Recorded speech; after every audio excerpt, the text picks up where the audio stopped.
샬롬 9월 21일 월요일입니다. 이번 한 주도 하나님의 은혜와 도우심이 여러분의 삶 가운데 함께 하시기를 축원합니다. 이 시간 시편 113편 1절에서 3절로 영원하신 하나님을 찬양하며 침묵으로 기도드리겠습니다. 할렐루야. 여호와의 종들아 찬양하라. 여호와의 이름을 찬양하라.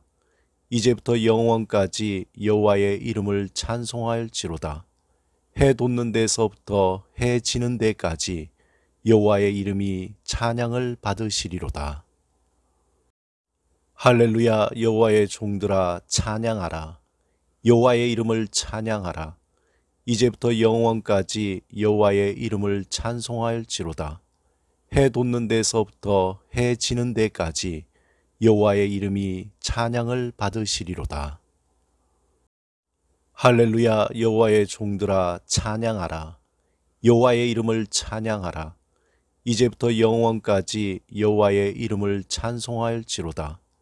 해 돋는 데서부터 해 지는 데까지 여호와의 이름이 찬양을 받으시리로다.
오늘 함께 묵상하실 말씀은 베드로전서 2장 18절에서 20절 말씀입니다.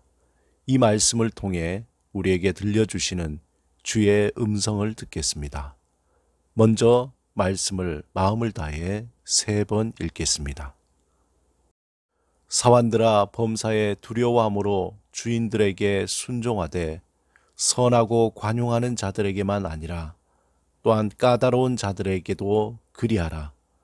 부당하게 고난을 받아도 하나님을 생각함으로 슬픔을 참으면 이는 아름다우나 죄가 있어 매를 맞고 참으면 무슨 칭찬이 있으리요. 그러나 선을 행함으로 고난을 받고 참으면 이는 하나님 앞에 아름다우니라. 사환들아 범사에 두려워함으로 주인들에게 순종하되 선하고 관용하는 자들에게만 아니라 또한 까다로운 자들에게도 그리하라. 부당하게 고난을 받아도 하나님을 생각함으로 슬픔을 참으면 이는 아름다우나 죄가 있어 매를 맞고 참으면 무슨 칭찬이 있으리요. 그러나 선을 행함으로 고난을 받고 참으면 이는 하나님 앞에 아름다우니라. 아멘.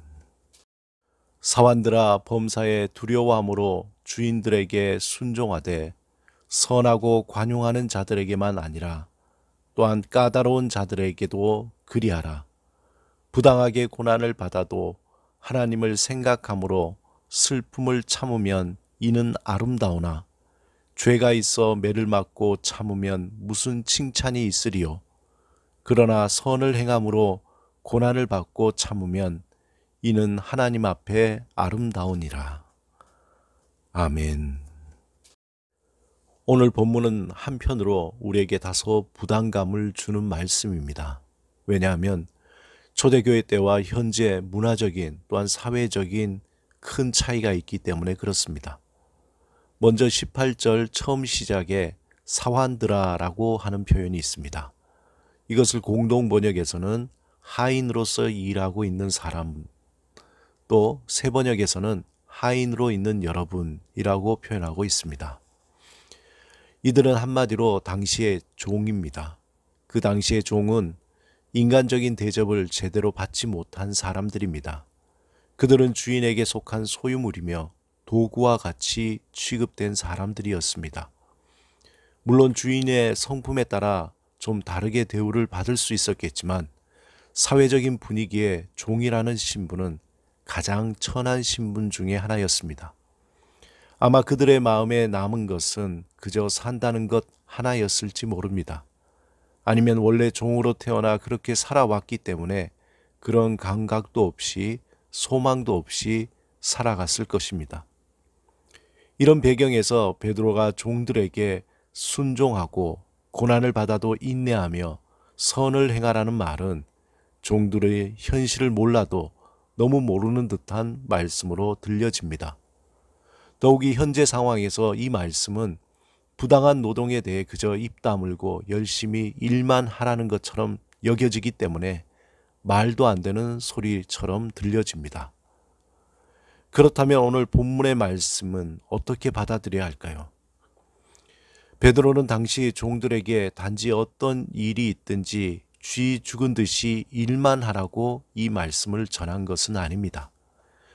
이 말씀은 많은 종들 가운데 예수 그리스도를 믿고 산 소망을 향해 믿음의 여정을 걷는 종들에게 전하는 말씀입니다.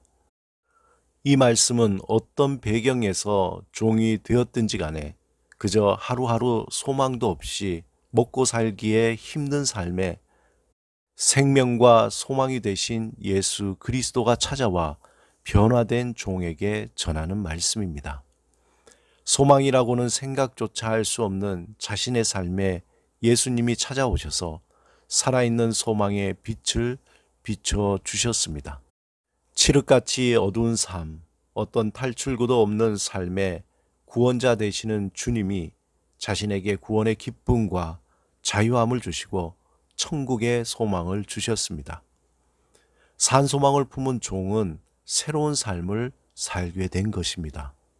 그에게 주어진 상황은 전혀 변화된 것이 없지만 그의 속사람은 변화되고 그가 바라보는 것이 변화되고 그의 마음 깊은 곳에는 구원의 샘솟는 기쁨으로 충만하게 되었습니다.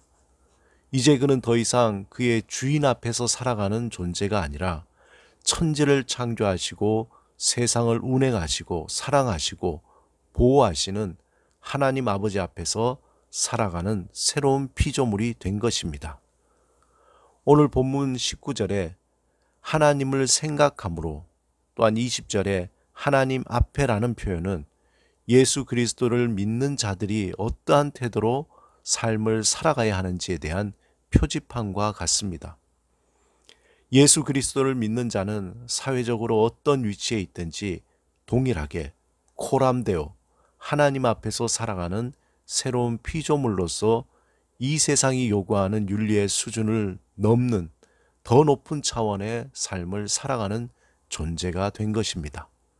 누구의 지시나 누구의 시선에 의해서 살아가는 존재가 아닌 하나님 앞에서 하나님의 뜻을 따라 살아가는 사명을 가진 고귀한 존재가 된 것입니다. 비록 자신이 종이라고 할지라도, 자신이 하는 일이 단순하고 보기에 천한 일이라고 할지라도 그 일은 더 이상 단순히 먹고 살기 위해 마지못해 하는 일이 아니라 하나님 앞에서 행하는 거룩한 일이 된 것입니다. 그러므로 눈가림으로 하는 것이 아니라 하나님 앞에서 복되고 아름다운 열매를 맺기 위해 정성스럽게 그 일을 하게 되는 것입니다.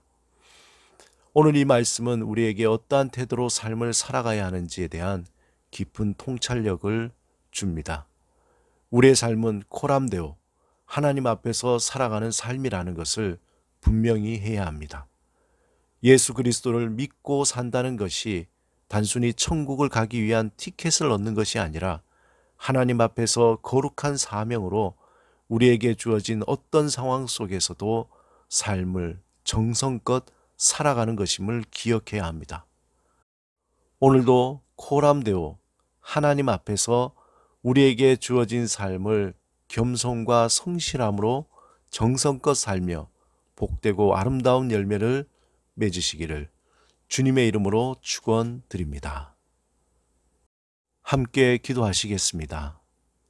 주님, 우리에게 주어진 일에 선으로 행함으로 하나님 앞에 아름다운 열매를 맺는 삶이 되게 하옵소서.